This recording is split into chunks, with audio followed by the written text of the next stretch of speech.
Hey everyone, so I meant to get this one out about a week ago, man. Anyway, so Joe Rogan again.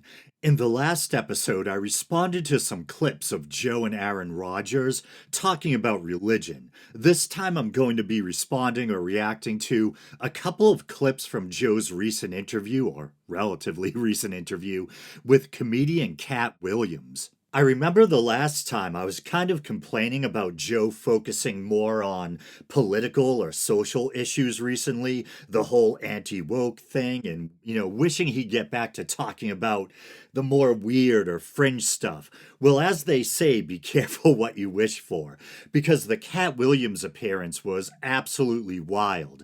It might be one of the most out there Rogan interviews yet. They pretty much, checked all the boxes: lost civilizations, aliens, the Anunnaki, whether or not the moon is real, the occult, etc., etc. And as you regular listeners will know, I'm a skeptic, but I nevertheless love these kinds of far out topics. I have an interest in the history of the occult and just weird history in general. I've even done a couple of documentary episodes on the 19th century French occultist Eliphas Levi's Baphomet symbol. And that's actually how I found out about Katt Williams' appearance on Rogan. I get a notification every time someone leaves a comment on one of my YouTube videos, and I started getting comments on, I think it was my first Baphomet episode or documentary, from people who were saying that they had just come from watching Katt Williams' appearance on Rogan's podcast. And my general impression of Katt Williams from his Rogan appearance is that he's a very smart, well read guy, but I don't necessarily agree with all of his conclusions.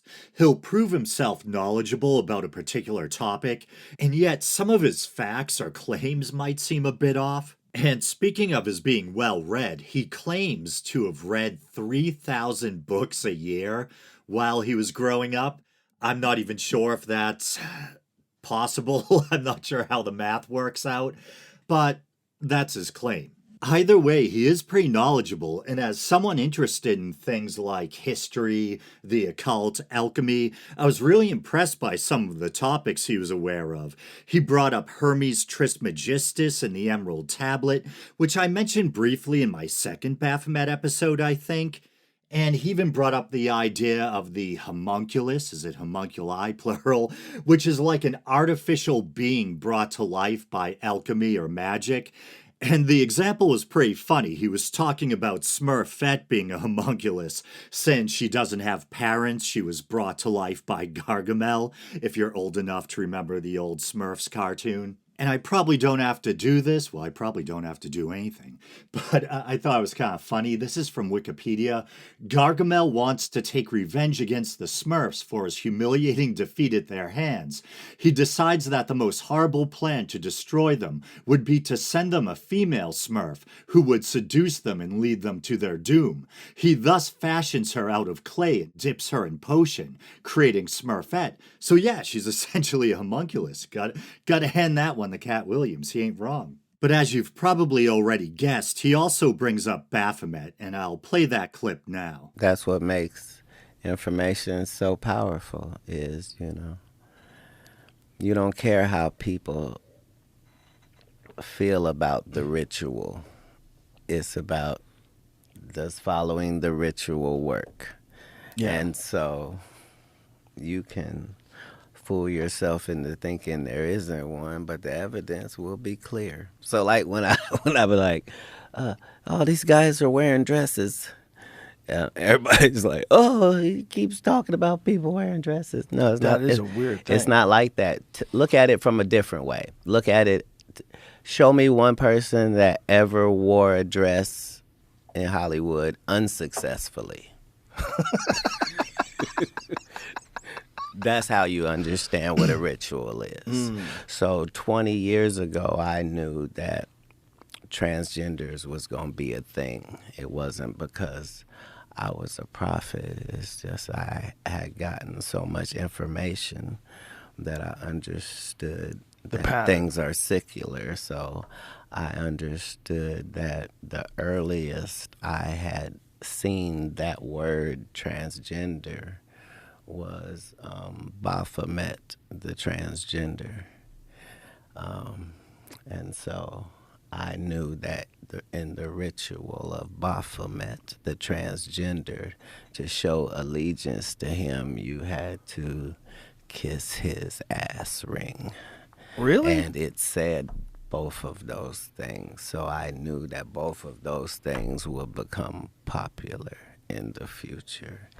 And that somehow calling people the goat would be normalized over the sheep being always the most popular reference. So pretty wild, and Katt Williams isn't the first person I've heard suggesting some possibly nefarious link between Baphomet and transgenderism. There's even this weird phenomenon on YouTube where you have conspiracy theorists obsessed with trying to prove that famous female celebrities are actually men and that there's some sinister agenda behind it, usually linked to the Illuminati, I believe, or something to that effect. And to be fair, I totally get why people, especially Christians, not saying Katt Williams is necessarily a Christian, not sure. I believe he had a strict Jehovah's Witness upbringing, no birthdays, no holidays. He says earlier in the interview that all he was really allowed to do was read, and that's how, as he explains it, he came to know so much about a variety of different topics.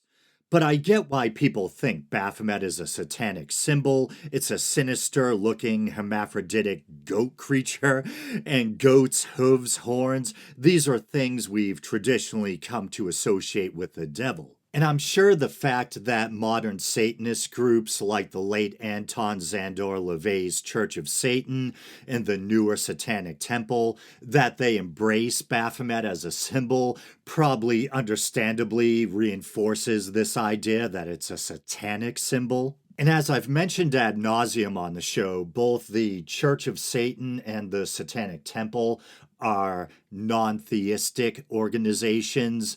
They don't literally believe in a devil. They more view the devil or Lucifer as a symbol of free thought, rebellion, that kind of thing. But I'll try to offer a brief rundown here. The story behind the Baphomet symbol is that it was created by a 19th century French occultist, as I think I mentioned earlier, by the name of Eliphas Levi, and as far as I know, Levi wasn't a Satanist. And he actually wasn't even Jewish, he adopted a Hebrew name. People often think of occultism as being evil or tantamount to devil worship, but occult just refers to secret or hidden knowledge, and Western occultism is a hodgepodge of different practices, systems, and traditions: Gnosticism, Jewish mysticism, including Kabbalah, Christian Rosicrucianism, Eastern spirituality. But there are aspects that are considered darker than others, such as the supposed summoning and binding of demons, like what's spoken of in the Ars Goetia or Lesser Key of Solomon. And as I've mentioned on the show before, it's thought this goes back, at least in part, to stories of King Solomon using demons or spirits bound to his will in order to build the first temple. But Levi's Baphomet symbol wasn't intended to be a symbol of evil. It was meant to represent balance or a union of opposites, which is why it has a blending of male and female attributes. And the one arm raised pointing upward and the other lowered pointing downward is a reference to the Hermetic maxim, as above, so below, which is a paraphrasing of a passage found on the Emerald Tablet, which, as I mentioned, Katt Williams also references during his Rogan appearance. And on the Baphomet figure's arms are the Latin alchemical terms solve and coagula, to separate and bring together, coagula as in coagulate. And also, according to Levi, the goat head is supposed to represent the bestial nature of man or of the sinner. But on the forehead is an upright pentacle as opposed to a downward one, a pentagram, which would be considered a representation of evil. And then atop the head is almost what looks like a torch representing the light or flame of intelligence or knowledge or wisdom. And I'll actually read Levi's own description of his symbol. And I believe I actually read this in both of my Baphomet documentary episodes as well. The goat on the frontispiece carries the sign of the pentagram on the forehead, with one point at the top, a symbol of light. So yeah, as I was mentioning, if it's pointed downward, it's considered an inversion, a symbol of evil, but if it's pointed upward, it's considered good or a symbol of light. His two hands forming the sign of occultism, the one pointing up to the white moon of Hesed, the other pointing down to the black one of Gabora, I believe it is. And those are two Hebrew terms, and I believe they're related to Kabbalah in the Tree of Life. The sign expresses the perfect harmony of mercy with justice. His one arm is female, the other male, like the ones of the androgyne of Kunrath. And that's a reference to something called a rebus, which I believe is also one of the highest goals of alchemy. It also is a kind of considered a union of opposites and is represented by a kind of hermaphroditic figure possessing both male and female traits, the attributes of which we had to unite with those of our goat because he is one and the same symbol. The flame of intelligence shining between his horns is the magic light of the universal balance, the image of the soul elevated above matter. As the flame, whilst being tied to matter, shines above it, the beast's head expresses the horror of the sinner, whose materially acting, solely responsible part has to bear the punishment exclusively. The soul is insensitive according to its nature, and can only suffer when it materializes. The rod standing instead of genitals symbolizes eternal life, the body covered with scales, the water, the semicircle above it, the atmosphere, the feathers following above, the volatile. Humanity is represented by the two breasts and the androgyne arms of this sphinx of the occult sciences. But I believe in being as intellectually honest as possible, so it should be mentioned that the look of the figure was partially based on the devil of the medieval tarot. But it gets complicated. The devil of the medieval tarot was also thought to represent the Greek god Mercury to some, which also had alchemical significance. And Levi even includes the god Mercury's caduceus in his Baphomet illustration, which he references when he mentions the figure having a rod instead of genitals. I was going to make a joke about having a rod, but maybe I already did. Anyway, the name Baphomet is a reference to an enigmatic figure or idol that the Knights Templar were accused of worshipping. There's a number of theories regarding what the name means, but one of the more prominent ones is that it's a corruption of the name Muhammad. Another accusation leveled at the Templars is that they had supposedly gone native, so to speak, embracing Saracen customs or beliefs. I go way deeper in my two Baphomet documentaries or episodes. The thing about having to kiss Baphomet's butthole, I could be wrong, but I think Katt Williams may be referring to the supposed black mass that witches and devil worshippers were said to engage in during the Middle Ages, where supposed participants would have to perform any number of profane acts, including kissing the devil's backside. And the Baphomet symbol, in fairness, is sometimes referred to as the sabbatic goat. But Levi believed that so-called devil worship that, took place in the Middle Ages were actually just vestiges of old forms of pagan worship, and that the goat involved wasn't the Christian devil, but an older pagan god such as the god or goat of Mendes referenced by Herodotus, which may have been associated with the Greek god Pan. So I'm not trying to suggest that the Baphomet symbol is necessarily wholesome or something you'd want to associate yourself with if you're a Christian.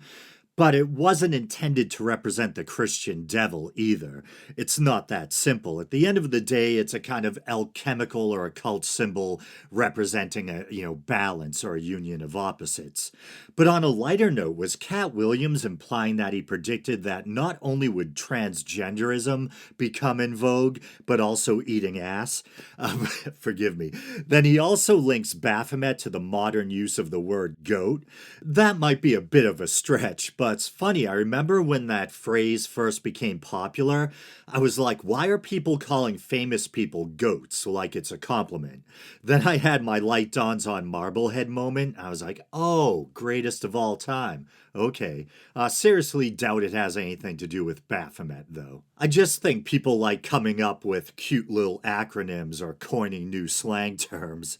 But now let's listen to Joe talk about the mark of the beast. I always wonder whether or not all the stories in the Bible, it's just where we are experiencing it. Like the mark of the beast thing that we were talking about earlier. If that is not, I think if you had to tell a story for so many years, Yeah.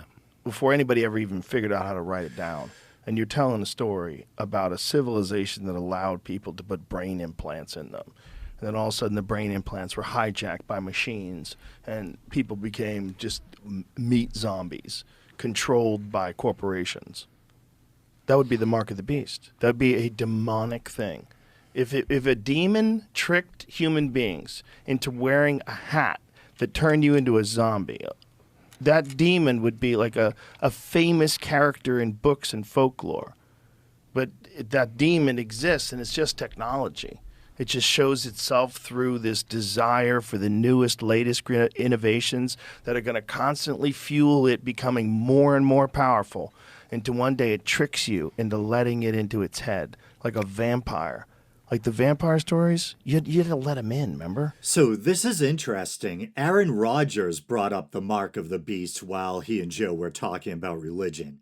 And in my response, I discussed how one prominent theory among scholars is that the number 666, the mark of the beast, may have been a veiled reference to the Emperor Nero who persecuted Christians, because in the ancient world, certain languages like Greek, Aramaic, and Hebrew also had corresponding numerical value, and if you added up the numerical value of the name Nero Caesar in Aramaic, I believe it supposedly adds up to 666. And I also discuss how the book of Revelation is probably the strangest book in the New Testament, chock full of all sorts of weird, lurid imagery and symbolism, much of which it's thought may have been referencing powers and nations and circumstances contemporary to the author, an enigmatic figure known as John of Patmos, who may have been confused with John the Apostle. And even in its time, the book was considered somewhat controversial, and there was supposedly dissent and disagreement about whether or not it should even be included in the Bible. But maybe Joe isn't saying he believes literally in the biblical mark of the beast. Maybe he's suggesting that figuratively, if everyone ended up becoming enslaved via some brain chip like Neuralink, you could view that as something reminiscent or on par with the mark of the beast. Which is strange because I believe earlier in that Katt Williams episode, Joe actually seems to speak positively or favorably about Neuralink, but then goes on to kind of fearmonger that it or something like it, could be akin to the mark of the beast and result in robots or corporations enslaving mankind. And for those of you who missed the last episode, I played an old clip of Joe from about 9 years ago where he just rails against religion, including Christianity specifically, talking about how obviously man-made it is and how we shouldn't be basing our lives on it, etc. And I might play it again later. But now he seems significantly more open to embracing biblical concepts and apparently even biblical prophecy, perhaps.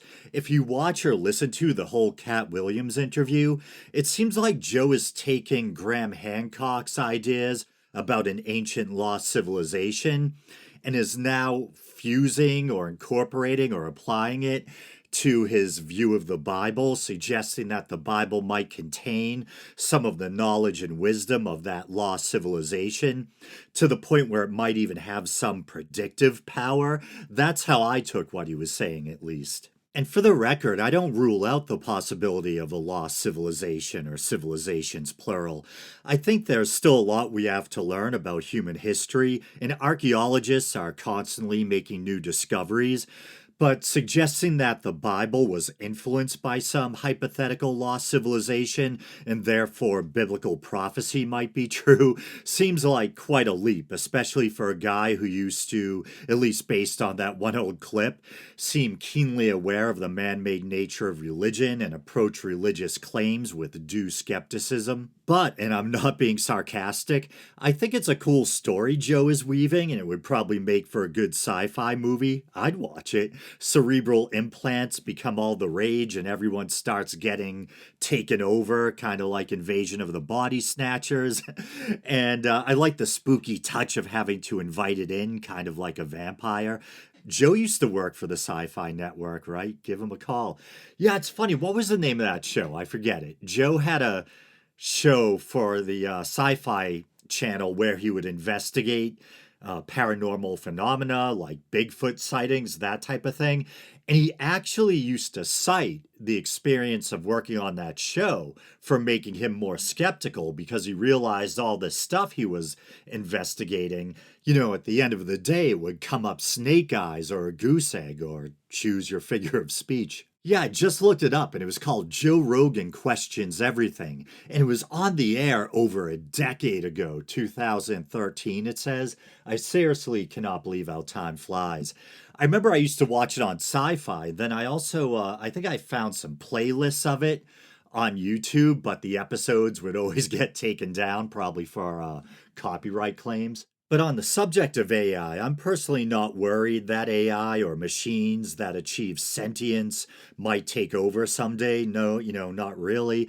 I think it could be a possibility, and there are scientists, philosophers, public intellectuals who warn against AI for that reason, while other experts argue that it might not even be possible for machines to ever gain or develop true sentience. Personally, I don't know, but I don't lose any sleep thinking about the rise of the machines. I'm fascinated by computer science and just look forward to seeing where it goes and what kind of developments lie or lay on the horizon. Lay, I always get that mixed up. I know there's already a lot of talk about using AI to help crunch medical data, and hopefully that will lead to new treatments and medical breakthroughs. I say bring it on. What's the worst that could happen? The earth gets covered in gray goo or we end up batteries in the matrix? I think I heard a scientist debunk that once and say that human beings would actually make horrible batteries. But anyway, let's get back on track. Here's Joe Rogan and Katt Williams talking about atheism. Yeah, because what you're looking for is you need to find a mistake. That's how we would know maybe there's no creator. But we don't go through our regular life seeing things and thinking nobody created it. Like, that would be as weird as us being in this room going, nobody made those curtains, nobody made these cameras, Right. Nobody made, like, what? We never have evidence of that. What do you think? Why do you think people have a reluctance to take in the idea of a creator? Like, what do you think about it to them is... There's some people that fancy themselves as intellectuals, and they refuse to take in a concept for which there's no proof. And that's what they'll say. They use this very reductionist view of what God is, and they'll say there's no proof, and that they're a staunch atheist. And a lot of them, they even talk like religious people. They almost their atheism becomes a religion instead of being completely open-minded to the possibility that you have zero idea what happens when you die. A lot of people that are atheists don't like God, and God would have to exist for them to not like it. So at the beginning of that clip, Katt Williams is arguing the point that you wouldn't look around at all the clearly manufactured objects we see surrounding us in everyday life and try to argue no one created them. So why would you assume no one created us or the natural world around us? That's a very loose paraphrasing. I'm more just trying to capture the gist of what he was trying to say. And I'm torn when I hear people claim that there must be a creator because we exist or because there's something instead of nothing. It reminds me of the old watchmaker argument that if you found a watch on the beach, you'd rightfully assume that someone made it, that there must have been a watchmaker. And I'm actually somewhat sympathetic to that argument in a sense. There's logic in assuming that if something exists, it must have come from somewhere or been designed. I think the flaw in the argument is, like I said in the last episode, Evolution can't tell you where life initially came from. It can't explain abiogenesis, but it can tell you or explain how that life became so complex and diverse over time. So things can appear to have been designed, whether we're talking about trees, flowers, insects, people, the natural world in general, and yet that complexity, despite how sophisticated it seems, can nevertheless be explained by natural processes like natural selection. So evolution can explain everything, but it can offer a naturalistic explanation for the complexity we see in nature. And once again, as I said last time, that's not necessarily what I want to be true. It's not like I'm going out of my way to find naturalistic explanations because I don't want to believe in God. It just seems to be where the evidence points. I'd like to believe there's a creator and that everything was designed by some benign divine hand. It would probably be more comforting. And also, once again, I should emphasize that belief in God and belief in evolution aren't mutually exclusive. You can believe in both. There's plenty of Christians who believe in evolution. There's what's called theistic evolution, the idea that, yes, evolution is true, but that it was set in motion or guided by God. But to get back to the idea that if something exists, it's logical to assume that it must have been designed or had a creator or come from somewhere, two of the big questions that I personally wrestle with, and they'll drive you mad if you ponder them for too long or too deeply, are one, how can something come from nothing? And two, how can something exist but have no beginning? And I think those are questions that plague both science and religion, to be honest. And I know people like Lawrence Krauss have written books attempting to offer naturalistic explanations for how something could come from nothing. In Krauss's case, I think there's a kind of semantic game going on. Oh, nothing really isn't nothing. It's a bubbling brew of quantum fluctuations, something like that. Well, where did that come from? And in the case of religion, well, God created everything. Well, where did God come from? He always was. He has no beginning. How the hell does that work? How can something not have a beginning? And so, you either run into the problem of infinite regress. If something made something, what made that? And it's turtles all the way down. Or, trying to wrap your head around how something can exist once again, but not have a beginning. I can't wrap my monkey brain around any of it. And I'm an agnostic atheist, which sounds contradictory, but it's a thing. I'm agnostic because I don't claim to know, and I'm atheistic because I've got some serious doubts. But the intensity of my doubt varies depending on which particular concept of God we're talking about. But getting back on track, again, when Joe asks Katt why he thinks it is that some people have a reluctance to take in the idea that there's a creator and characterizes such people as fancying themselves intellectuals or smart, and they complain there's no evidence or have a reductionist view of God, I have to admit, I personally found that somewhat offensive, not because of the stuff he said they think there. So I don't care if people think I'm an intellectual or not. Maybe once upon a time I did, but I reached the point in life where I don't really care. Because at least the first part of his sentiment makes it sound like he's saying, oh, why don't people want to believe in God? And maybe I'm putting those words, into his mouth or reading too much into it. But for me, I was raised Catholic and I really wanted to believe. And when I started thinking for myself more and more and started having these growing doubts about whether the God and afterlife I'd been taught to believe in actually existed, it was tough. It was very harrowing to experience that loss of God or belief. To me, there was nothing more nightmarish than the idea that there might not be a God or an afterlife, and it's something I really wrestled with, but that was the direction or conclusion my reason was taking me to, or in. So to hear someone say what would make someone reluctant to take in the idea that there's a creator, it's not about reluctance, at least for me. It's about either you think it's true or you don't. And yeah, once again, he mentions they'll claim there's no evidence, and he seems to imply this is due to a reductionist view of God. By God, I mean a self-aware creator who brought everything into existence. If you want a non-reductionist view of God, you could go with with maybe a pantheistic view of God. God is nature, or God is the universe. God as the totality of the absolute, the ground of all being. Some impersonal force or all-pervading oneness like you find in Eastern spirituality. But is this what most people think of, especially believers, when someone says God? It seems to me by God, people usually mean a personal creator God, a sentient higher power who possesses the omnis, omnipotence, omnipresence, omniscience, who chose to bring forth creation and has some kind of plan, and perhaps even watches and judges us and decides whether we get into paradise or eternal perdition. And another thing in that comment that kind of rubbed me the wrong way, and maybe you could already tell, is when he talks about a lack of evidence, as if insufficient evidence is somehow a bad reason to doubt something's existence. And so now I'll play a little clip, as I mentioned earlier, of Joe from about 9 years ago. And in fairness, I'll add the disclaimer that yes, I know people can change their opinions over time, but it's still interesting to take a listen to where he used to be at mentally and how he proves that he was capable of viewing things with a healthy skepticism, or applying critical thinking.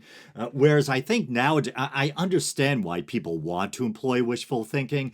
Maybe it's because he's getting older, etc. And I understand that too. You get older and mortality starts to become, it comes more into view. And you can kind of feel the reaper's breath on your neck a little more. And maybe it makes you want to believe even more that there could be something more out there or something more after this. And I can totally empathize or sympathize with that. I'm kind of in the same boat. I'm younger than Joe, but yeah, I'm not getting any younger. And just naturally, I'm one of those people that even when I was young, I wrestled with the big questions and was kind of prone to having these existential crises. But still, I always try to go where the evidence or lack thereof leads, instead of just trying to pacify myself with whatever I find comforting. And I didn't mean to imply that Joe Rogan no longer has the ability to employ critical thinking or somehow lost his cognitive abilities. I know it may have come across like that. I'm just referring to this one area where he used to be skeptical of religion, and now I get the feeling where he's kind of just hoping there's something more out there. And it kind of reminds me of since I began putting this episode together, I watched a recent episode of his podcast where he interviewed, is it Ray Kurzweil or Kurzweil, or I'm not sure how to pronounce his name, but he's a famous futurist who works for Google. I think he's in his mid-70s now, but still works for Google.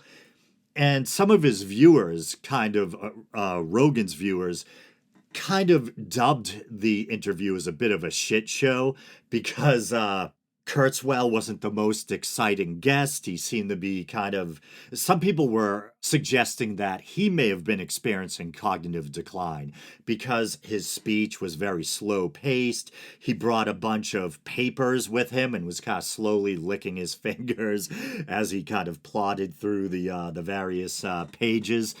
But there was a point when they were talking about another subject that really fascinates me, and that's longevity science.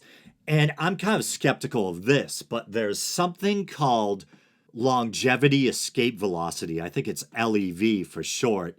And the idea is that instead of just losing another year of life with each birthday or each passing year, through medical intervention, new medical therapies and breakthroughs, etc., you'll actually gain more additional time tacked onto your lifespan than you're losing each year. So lose a year, gain more than a year back. So rendering you essentially immortal, at least lifespan wise. You could still get hit by a bus or whatever, And Kurzweil, I'm sorry if I'm mispronouncing his name, suggests, I believe, that we'll reach longevity escape velocity by the year 2030. I myself am skeptical. I follow longevity science, and there's a lot of interesting developments and breakthroughs. There's already medications out there like rapamycin and metformin, supplements like NMN, etc., that supposedly can slow aging. In the case of NMN, supposedly it can even perhaps reverse certain aspects of aging.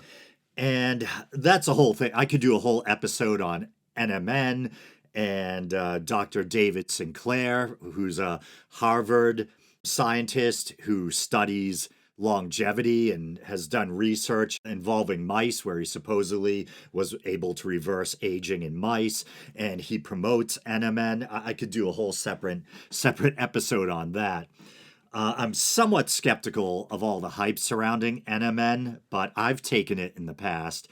Amazon pulled it off the shelves and I stopped taking it then, but even when I was taking it, I wasn't viewing it as some kind of miraculous fountain of youth. And there's also been breakthroughs where I already talked about David Sinclair and supposedly reversing aging in mice. And there's been studies done on animals like naked mole rats that have a robust resistance to age-related disease and live a lot longer than other rodents. I think the naked mole rat can live up to like 30 or 40 years. So I think in the relatively near future, we will see kind of rejuvenation therapies, etc. But I don't know if I can realistically see immortality on the table, an essentially infinite lifespan, being achieved by 2030. I'll be very happy if I'm proven wrong, but I don't know, that seems like a short amount of time to jump from, us being plagued by the age-old problem of aging and dying to immortality. I'll be happy if we just make some kind of modest leap forward where we can maybe increase health and lifespan somewhat. I think one of the biggest hurdles would be brain rejuvenation. The brain actually ages differently than the rest of the body. The brain is capable of neuroplasticity, making new connections, etc. But I remember reading an article, I'm not sure if it was in some kind of medical journal or might have been like Psychology Today, about how it's been theorized that if everyone lived long enough, everyone would probably eventually get some kind of dementia or senility because the brain just wears out eventually with time. But in fairness, I think there's also been some promising research into reversing brain aging, which I think was thought impossible at one point. And I know I was surprised when I was reading about some of the Alzheimer's drugs that are either in development or awaiting approval that supposedly did things I didn't know were possible, like breaking down or eliminating the buildup of harmful proteins in the brain, etc. So who knows? And I should probably add the caveat before people get too excited that some of the research I was referring to, like the mouse studies, I guess apparently studies done on mice or other rodents don't always translate to having the same positive results in humans. I mean, I hope so, but I guess we'll see what the future brings. But the reason why I brought up, man, that was quite a digression. The reason why I brought up Ray Kurzweil is because Joe and actually both Joe and Kurzweil really just let their imaginations go. And they were talking about futures where you really would be immortal. And I think you could even be some kind of weird robot eagle. It was just crazy stuff. But Joe was bringing up the concern that what if there is a God in an afterlife? Are you kind of keeping your soul hostage here on this planet when you're meant to eventually die and ascend to another plane, release your soul to whatever's next? And I'm paraphrasing, but Kurzweil didn't seem too bothered by the prospect, and he said that that's basically unlikely, meaning that kind of like a God in afterlife is unlikely. And I saw this kind of flash of sadness in Joe's face, and he was kind of like, because there's no evidence. I almost felt bad for him. Maybe I was reading too much into the moment, but that's why I brought up Kurzweil. But finally, let's listen to this little clip of Joe from 9 years ago, when he was more skeptical of religion. We've moved past Satan, but we haven't moved past God. Exactly right. Yeah. Or the idea of God. If there is some all-knowing entity that is controlling everything and is filled with love and has a grand plan for the universe, they have yet to show themselves. So this is all just a concept and an idea with no basis in fact. And as we have found more facts about the nature of reality and the world itself, it seems more and more preposterous with every day. Damn, Joe, taking the gloves off. Yeah, much different tone. And in the last episode where I was responding to his interview with Aaron Rodgers, at least the part where they talk about religion, I played more from that clip. But I was talking about longevity, so long. Pun not intended? Definitely wasn't. Anyway, wasn't much of a pun. To get back on track, then Katt Williams in that, it seems like an eternity ago now, in that little snippet where they're talking about atheism, trots out the old trope that atheists hate God and that's why they claim not to believe, but the twist is God has to exist in order for you to hate him, so God's actually real. And once again, raised Catholic, wanted to believe the idea of there not being, did I say idea? Hopefully not. The idea of there not being a God, I'm a little sleep deprived, a God or an afterlife was deeply distressing, but that's where my reason was leading me. I will admit that I think when I was young, there was a part of me that, as nonsensical as it seems, was kind of mad at or resented God for not existing. Makes no sense logically, but it makes sense emotionally in a way. But maybe also in a sense, it may have been more resentment aimed at the particular religion, Catholicism or Christianity, which I felt betrayed by, because I had been taught to believe in all these supernatural faith claims, a God, a heaven, only to feel the existential carpet being pulled out from under me when I started to realize it might not be true. But that was probably in my teens into my early 20s, but it passed and I developed a deep fascination and appreciation for the history of the early church and, well, I was going to say the history of religion in general, but since I was really young, I've had an interest in spirituality, ancient history, mythology, folklore, stuff like that. I don't want to sugarcoat it too much. I do find certain concepts of God more distasteful than others. I might find the Yahweh of the Old Testament a little problematic, for instance. But the idea of a benevolent, all-loving creator God in general, why would I be opposed to that? I would love for there to be such a God. It's just a matter of whether or not one is actually out there and whether there's any evidence. One of the main things that really stands in the way of my believing in any sort of all-loving creator is the problem of evil or suffering, the brutality of the natural world, the horror of the food chain, as well as all the suffering we humans, kind of removed from the natural world in a sense, have to endure.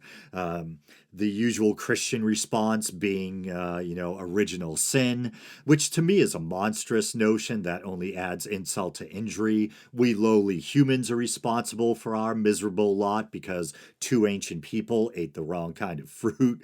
In fairness, some Christian apologists who don't take Genesis literally, like William Lane Craig, I believe, will take a more rarefied approach, suggesting the fall in the garden narrative isn't historically or literally true, but that it's true in its essence, in a sense, that we are still fallen or disconnected from God somehow. Still don't see how that reconciles or justifies all the suffering in the world. But I'm out of stuff to say, so I'm just gonna end this episode and go to bed. As always, thank you everyone for listening. You guys know the drill. You can like the Facebook page. You can follow the show on Twitter or X. Even though I'm not on there much, you can check out the YouTube channel. Maybe you're doing that now. If you'd like to help support what I do here financially, which is always greatly appreciated, for some reason there's always bills that need paying, you can go to patreon.com/theweekindoubt and help keep the show going for as little as 99 cents a month. All right, brothers and sisters, until next time.